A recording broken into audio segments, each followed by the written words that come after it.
নমস্কার। আজ ৭ই জুন রবিবার। আপনারা দেখছেন আজকের বাংলা। রাজ্য থেকে দেশ, দেশ থেকে বিশ্ব দেখে নেব আজকের সবচেয়ে গুরুত্বপূর্ণ ৫০টি তাজা খবর।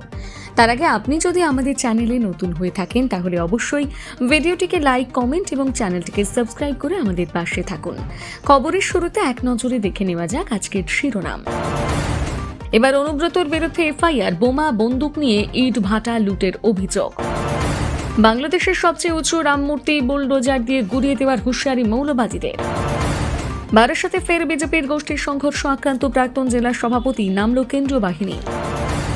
বিশ্বাসে অরুচি তাই বন্ধ হবে সুরুচি, পুজো নিয়ে বিশেষ বার্তা দিয়ে পোস্টার পড়ল ক্লাবে। মেট্রো অটোয় চড়ে নবান্নে রেলমন্ত্রী, ভিভিআইপি নয় যেন পাশের বাড়ির মানুষ। ধরা পড়তেই গায়ে মল মেখে নিলেন চোর, হুলুস্থুলু আলিপুর দুয়ারের পোস্ট অফিসে। ৫ প্রাসাদ ৭ বউ, ৫০০ কোটির মালিক তৃণমূল কাউন্সিলর, চলল ডিম। কুমিরখালী এলাকায় বড়সড় অভিযানে এসটিএফ, মিলেছে ১৮টি অস্ত্র, জারি হয়েছে তল্লাশি। মেট্রো স্টেশনে পড়ে থাকা জলের বোতল নিজের হাতে তুলে পরিষ্কার করলেন রেলমন্ত্রী, মুহূর্তে ভাইরাল ভিডিও।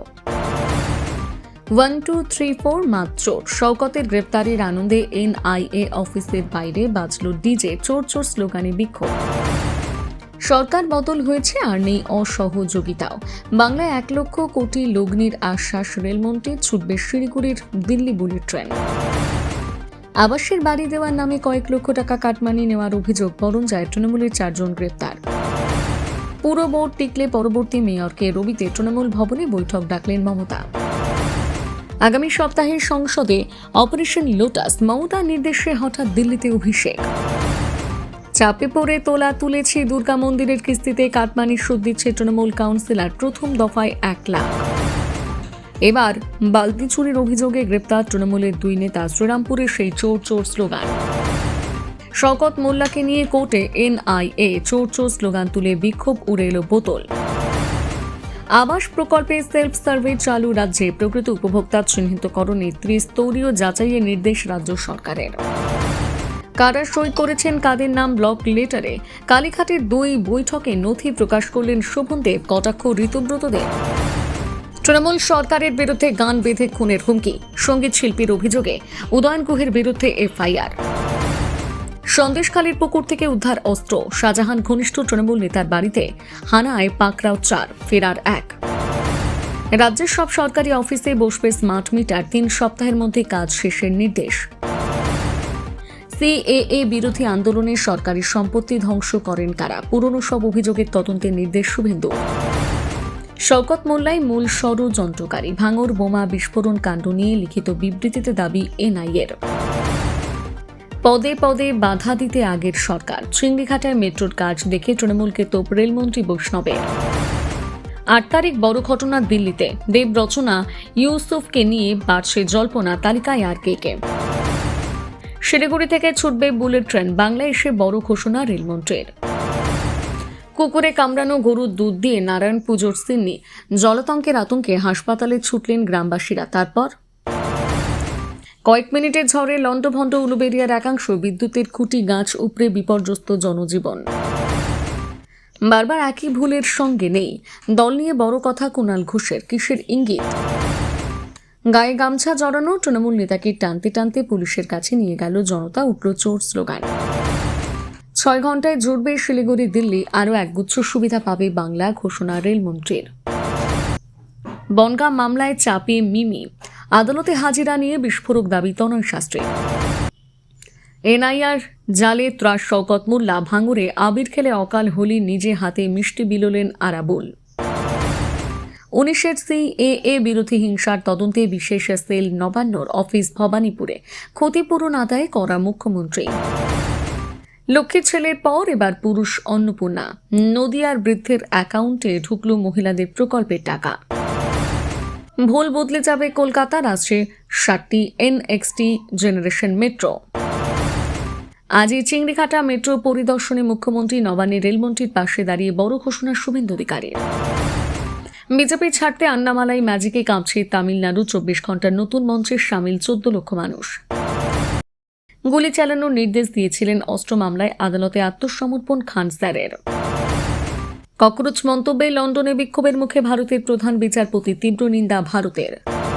পাটুলিতে তুমুল উত্তেজনা, গ্রেপ্তার 101 নম্বর ওয়ার্ডের তৃণমূল যুব সভাপতি সৌরভ, থানার সামনে মহিলাদের বিক্ষোভ। মমতার জন্য পাঠানকে সংসদ পদ ছাড়তে বলেছিলেন সৌরভ, মুখ খুললেন প্রাক্তন অধিনায়ক। প্রথম প্রতিযোগিতাতেই বাজিমাত, রাজ্যের হয়ে ব্রোঞ্জ আনল সুদীপ্তার মেয়ে শাহিদা। গ্রেপ্তার হওয়ার পর যে লোকে সবটা জেনেছে তেমন নয়, স্বরূপ বিশ্বাস প্রসঙ্গে অনির্বাণ। আর্টিস্ট ফোরামের এই কমিটির বৈধতা গুরুতরভাবে প্রশ্নবিদ্ধ, দাবি অর্কর। ইন্ডাস্ট্রিতে আমাকে কখনো সমস্যায় পড়তে হয়নি, অনন্যা বন্দ্যোপাধ্যায়। প্রথম দিনই জেওরাস সেঞ্চুরি, দুর্বল আফগানদের বিরুদ্ধে চালকের আসনে ভারত। দিল্লিতে ককরোচ পার্টির বিক্ষোভে উপস্থিত সোনাম ওয়াংচুক, কি বার্তা র্যাঞ্চোর। বজ্রবিদ্যুৎ সহ বৃষ্টি, কলকাতায় 60 কিমি বেগে ঝড় হতে পারে দক্ষিণবঙ্গের 7 জেলায়, কোথায় কি পূর্বাভাস জেনে নিন। এবারে চোখ রাখবো বিস্তারিত খবরের দিকে। তার আগে আপনি কোন জেলা থেকে আমাদের ভিডিওটি দেখছেন অবশ্যই কমেন্ট করে জানাবেন। ভাঙড়ের বোমা বিস্ফোরণ মামলায় ধৃত প্রাক্তন তৃণমূল বিধায়ক শওকত মোল্লার বিরুদ্ধে আদালতে একাধিক অভিযোগ তুলল এনআইএ। শনিবার আদালতে এনআইএর আইনজীবী জানান, স্বরাষ্ট্র মন্ত্রকের নির্দেশেই মামলার তদন্তভার গ্রহণ করেছে এনআইএ। কেন্দ্রীয় তদন্তকারী সংস্থার অভিযোগ, ভাঙড়ের ওই ঘটনায় বোমা তৈরির সময় জখম হওয়া ব্যক্তিদের সঙ্গে শওকত মোল্লার যোগাযোগ ছিল। কল ডিটেল রেকর্ড খতিয়ে দেখে তদন্তকারীদের দাবি, ঘটনায় জড়িত অন্য অভিযুক্তদের সঙ্গে নিয়মিত কথা বলতেন তিনি। শুধু যোগাযোগই নয়, তাদের কাছে বিভিন্ন নির্দেশ পৌঁছে দেওয়া হচ্ছিল বলে তদন্তকারী সংস্থার দাবি। শওকতের মোবাইল ফোন উদ্ধার করে ফরেনসিক পরীক্ষার জন্য পাঠানো হয়েছে বলে আদালতে জানানো হয়। এনআইএর বক্তব্য, তদন্ত এখন অত্যন্ত গুরুত্বপূর্ণ পর্যায়ে রয়েছে, তাই বিস্তারিত জিজ্ঞাসাবাদের জন্য হেফাজত জরুরি। শওকত মোল্লার আইনজীবী এনআইএর দাবি খারিজ করে দিয়ে জামিনের আবেদন জানান। তার বক্তব্য, মামলার প্রথম অভিযোগে কোথাও শওকত মোল্লার নাম ছিল না। আসাদুল মোল্লার অভিযোগের ভিত্তিতে অজ্ঞাত পরিচয় ব্যক্তিদের বিরুদ্ধে মামলা রুজু হয়েছিল। পরে তদন্তের গতি প্রকৃতিতে তার নাম জড়ানো হয়েছে। শওকতের আইনজীবীর দাবি, বিস্ফোরকের সময় শওকত ঘটনাস্থলে ছিলেন না, তিনি তখন প্রায় 40 কিলোমিটার দূরে নিজের বাড়িতে ছিলেন। বিস্ফোরণের ঘটনা ঘটেছে এমন খবর তার জানা ছিল না বলে আদালতে দাবি করেন আইনজীবী। পাশাপাশি তিনি প্রশ্ন তোলেন, দীর্ঘদিন Z+ নিরাপত্তা পাওয়া এবং সর্বক্ষণ পুলিশের নিরাপত্তার বলয়ে থাকা একজন ব্যক্তি কিভাবে গোপনে এমন কর্মকাণ্ডে যুক্ত থাকতে পারেন। এদিন আদালত থেকে বেরোনোর সময় সংবাদ মাধ্যমের সামনে শওকত দাবি করেন, তাকে ফাঁসানো হয়েছে, তিনি নির্দোষ। রাজ্যে রাজনৈতিক পালাবদলের পর থেকে শাসক শিবিরের বড় মেজর সেজ নেতাদের রাতারাতি দিনবদল শুরু হয়েছে। দুর্নীতি থেকে শুরু করে তোলাবাজি, জবরদখল, একাধিক অভিযোগে একের পর এক নেতার ঠাঁই হচ্ছে শ্রীঘরে। তবে শুধু আইনি শাস্তি নয়, এই মুহূর্তে তৃণমূল নেতাদের সবচেয়ে বড় মাথা ব্যথার কারণ হয়ে দাঁড়িয়েছে আমজনতার ডিম থেরাপি। চোর স্লোগানের সাথে ডিম জুতো ঝাঁটা কিংবা কিলচর খুশি এখন যেন চুনোপুটি থেকে শুরু করে রথী মহারথীর সমস্ত নেতার ভাগ্যলিপি হয়ে উঠেছে। আর এই জনরোষের আতঙ্কে এবার খবরের শিরোনামে নিলেন একসময় দাপুটে নেতা জয়প্রকাশ মজুমদার। নিউ টাউনের একটি ফ্ল্যাট বছরের পর বছর ধরে গায়েবের জোরে শাসি এবং ধমকিয়ে জবরদখল করে রাখার গুরুতর অভিযোগ উঠেছে তার বিরুদ্ধে। সেই মামলার ভিত্তিতে পুলিশ তাকে গ্রেপ্তার করে, কিন্তু নাটকীয় মোড় এলো তখন যখন তদন্তের স্বার্থে পুলিশ তাকে সেই বিতর্কিত ফ্ল্যাটে নিয়ে যায়। তদন্তের স্বার্থে এবং ঘটনাস্থল পুনর্নির্মাণের জন্য পুলিশ জয়প্রকাশ মজুমদারকে গাড়ি থেকে নামার অনুরোধ করতে শুরু হয় আসল নাটক। বাইরে তখন ক্ষুব্ধ জনতার ভিড়, যে কোনো মুহূর্তে ধেয়ে আসতে পারে ডিম কিংবা জুতো। এই আতঙ্কে কার্যত সিঁটিয়ে যান তিনি। পুলিশ তাকে বারবার অনুরোধ করে বলেন, আপনি একবার চলুন, গিয়ে দেখিয়ে দিন কোন ঘরটা আপনি জবরদখল করেছিলেন। কিন্তু জয়প্রকাশ মজুমদার তখন ভয়ে কাঁপছেন। গাড়ি থেকে এক পাও নামতে রাজি নন তিনি। পুলিশের গাড়ির ভেতর বসে হাত জোড় করে কাকুতি মিনতি শুরু করেন। তার মুখে তখন একটাই কথা, আমি কিছুতেই গাড়ি থেকে নামবো না, যা দেখে আসার আপনারা দেখে আসুন। ভিড়ের দিকে তাকিয়ে আতঙ্কিত গলায় তিনি পুলিশ অফিসারদের বলতে থাকেন, আমি এদের মধ্যে দিয়ে নামবো না, আপনারা সঙ্গে থাকলেও এই ভিড়ের মধ্যে আমি নিচে নামবো না, দয়া করে আমাকে জোর করবেন না। আপনারা উপরে ফার্স্ট ফ্লোরে যান, সেখানে গিয়ে দেখবেন জয়প্রকাশ মজুমদার নেম প্লেট লেখা আছে। আপনারা নিজেই সেটার ছবি তুলে নিয়ে আসুন, কিন্তু আমি এই পরিবেশের মধ্যে নামবো না। 2021 সালে বিধানসভা ভোট পরবর্তী হিংসার ঘটনাকে কেন্দ্র করে বা সরাসরি অভিযোগের মুখে পড়লেন বীরভূমের তৃণমূল নেতা অনুব্রত মণ্ডল। শান্তিনিকেতন থানায় তার বিরুদ্ধে লিখিত অভিযোগ দায়ের করেছেন ইটভাটার মালিক। অভিযোগ, অনুব্রত নির্দেশে সশস্ত্র দুষ্কৃতীরা ইটভাটায় হামলা চালিয়ে প্রায় 30 লক্ষ টাকার ইট লুট করেছিল। অভিযোগের ভিত্তিতে পুলিশ মামলা রুজু করে তদন্ত শুরু করেছে। অভিযোগকারী শুভেন্দু বিকাশ মণ্ডলের দাবি, শান্তিনিকেতন থানার আদিত্যপুরের পাথরঘাটা গ্রামে তার লায়ন ব্রিকফিল্ড নামে একটি ইটভাটা রয়েছে। 2021 সালে ভোটের ফল প্রকাশের পর এলাকায় রাজনৈতিক সন্ত্রাসের আবহে তার ভাটায় হামলা চালানো হয়।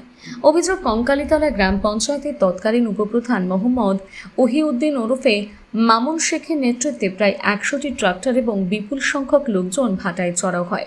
হামলাকারীদের হাতে বোমা এবং আগ্নেয়াস্ত্র ছিল বলে অভিযোগ। ভাটার মালিকের বক্তব্য, পরিস্থিতি এতটাই ভয়াবহ হয়ে উঠেছিল যে প্রাণ বাঁচাতে তাকে কোপাই নদীর ধার ধরে পালাতে হয়।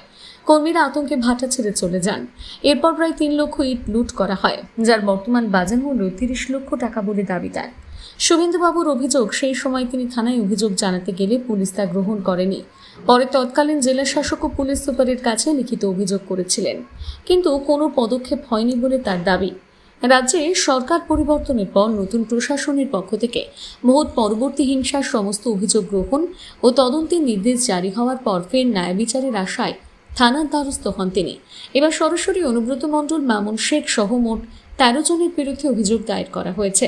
পুলিশ সূত্রে জানা গিয়েছে, অভিযোগের ভিত্তিতে 447, 341, 379, 386, 427, 120B, 505 এবং 34 ধারায় মামলা রুজু হয়েছে।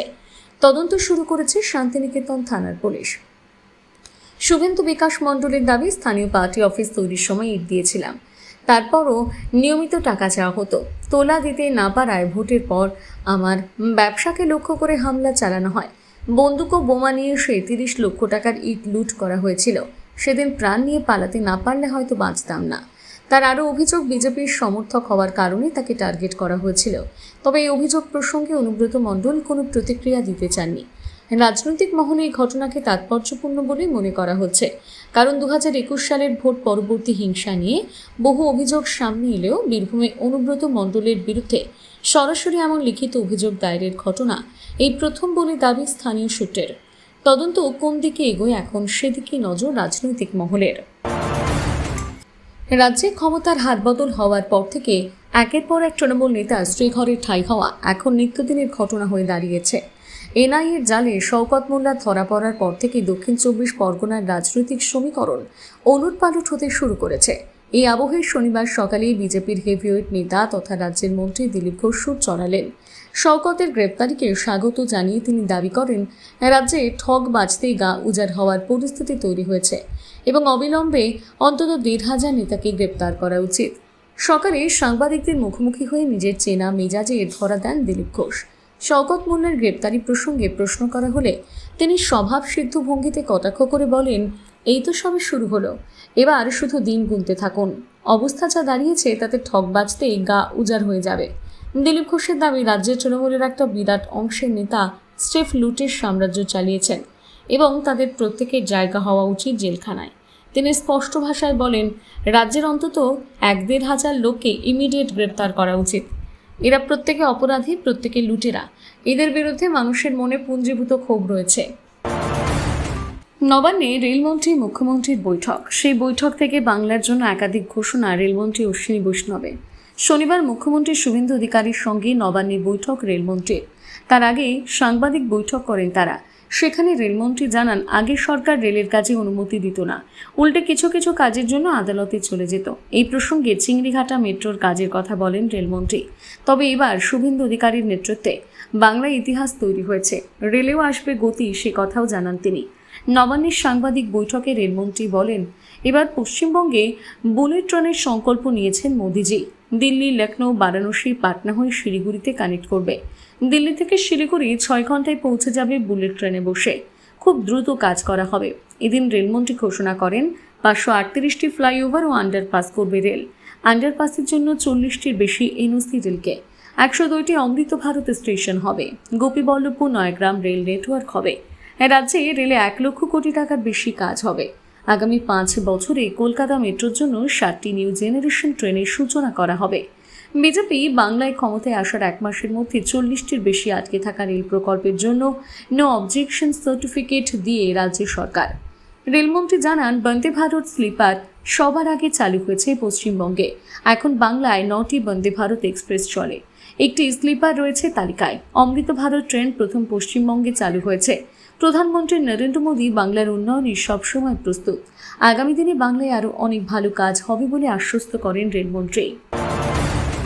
দীর্ঘ অপেক্ষার পর অবশেষে দিনের আলোর মুখ দেখতে চলেছে নন্দীগ্রাম দেশপ্রাণ রেল প্রকল্প।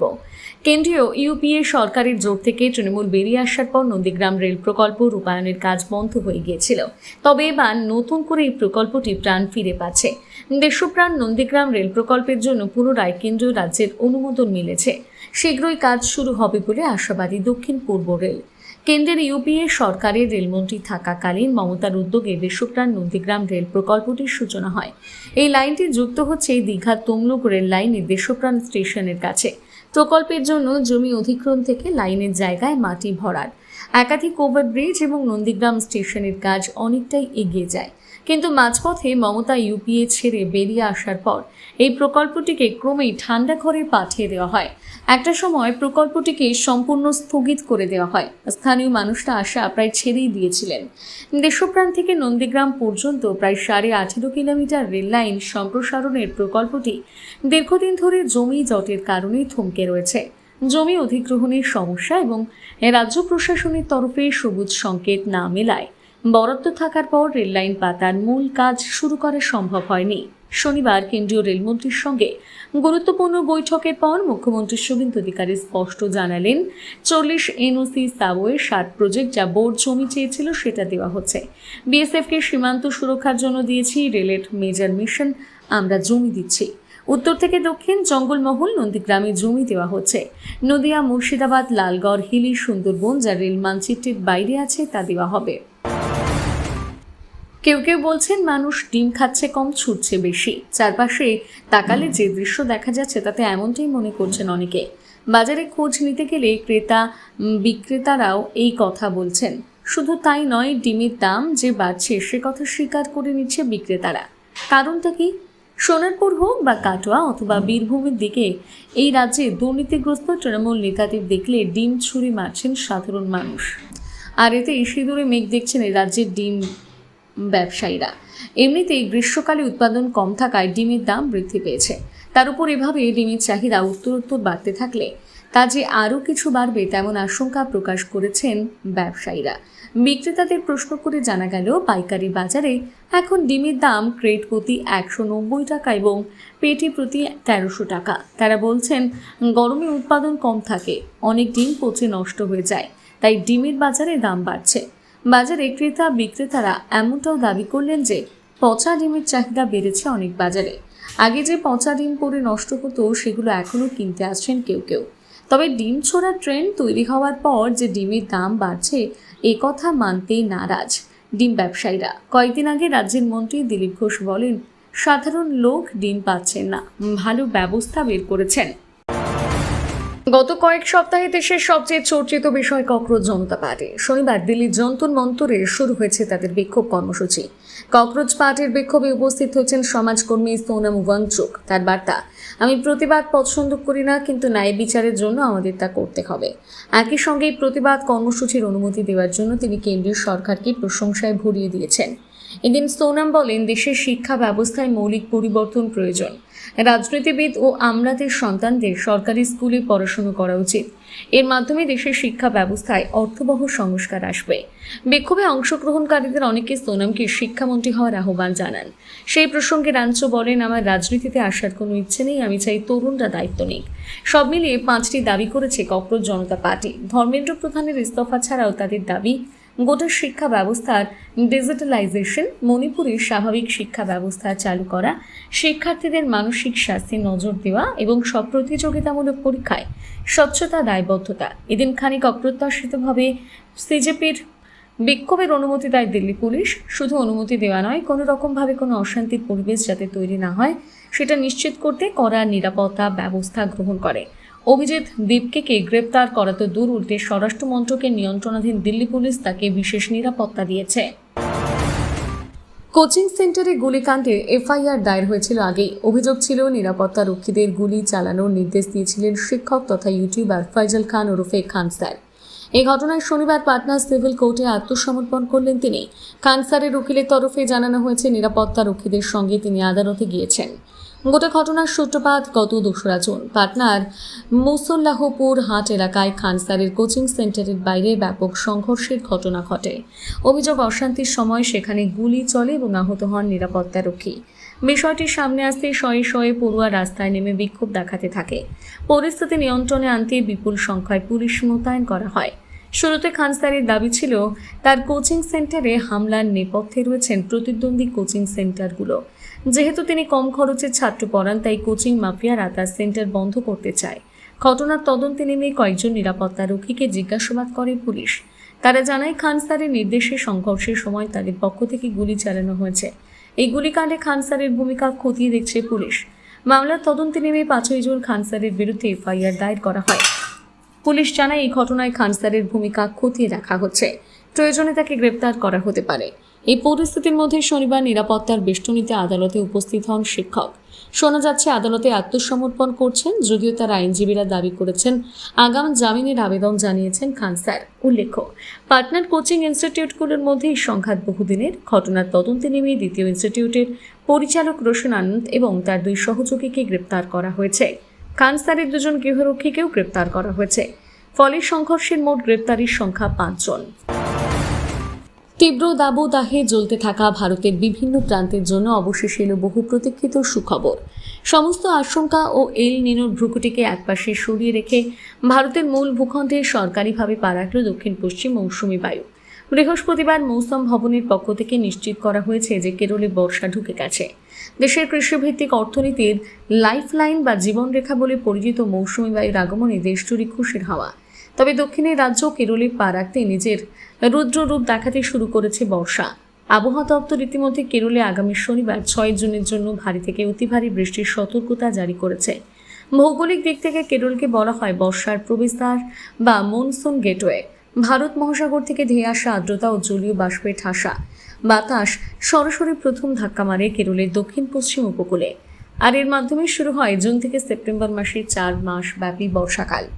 কেরলের উপকূলবর্তী এলাকায় আছড়ে পড়ার পর মৌসুমি বায়ু প্রধানত 2টি আলাদা বায়ুমণ্ডলীয় মহাসড়কে বিভক্ত হয়ে সারা দেশে ছড়িয়ে পড়ে।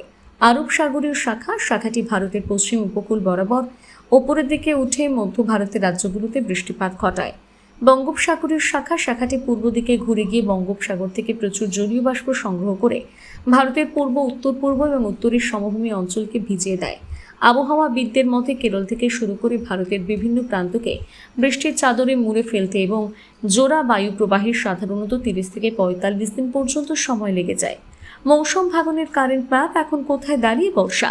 দিল্লির মৌসুম ভবনের লেটেস্ট ট্র্যাকিং ডেটা অনুযায়ী দক্ষিণ পশ্চিম মৌসুমি বায়ু উপদ্বীপীয় ভারতে বেশ দ্রুততার সঙ্গে নিজের অবস্থান স্পষ্ট করছে। চৌঠা দিনের পরিস্থিতি অনুযায়ী মৌসুমি বায়ু দক্ষিণ আরব সাগরের বাকি অংশ, মধ্য পশ্চিম ও মধ্য পূর্ব আরব সাগরের কিছু অংশ, সমগ্র লাক্ষাদ্বীপপুঞ্জ, কেরল, মাহে এবং কর্ণাটক ও তামিলনাড়ুর বিস্তীর্ণ অংশ জুড়ে ছড়িয়ে পড়েছে। একই সঙ্গে এটি বঙ্গোপসাগরের দক্ষিণ পূর্ব, দক্ষিণ পশ্চিম, মধ্য এবং উত্তর পূর্ব পকেটের বেশ গভীরে ঢুকে পড়েছে। উত্তর ভারত ও বাংলার বর্ষার টাইমলাইন কেরলে বর্ষার এই ধামাকাদার এন্ট্রির খবর পাওয়া মাত্রই উত্তর ভারতের রাজ্যগুলোতে স্বস্তির হাওয়া বয়ে গিয়েছে। গত কয়েক সপ্তাহ ধরে চলা রেকর্ড ভাঙা তাপপ্রবাহের অবসান এবার সময়ের অপেক্ষা। দীর্ঘমেয়াদী পূর্বাভাস অনুযায়ী জুনের শেষের দিকে উত্তর ভারতের একাংশ শীতল হতে শুরু করবে। আজকের মতো সংবাদ এই পর্যন্তই।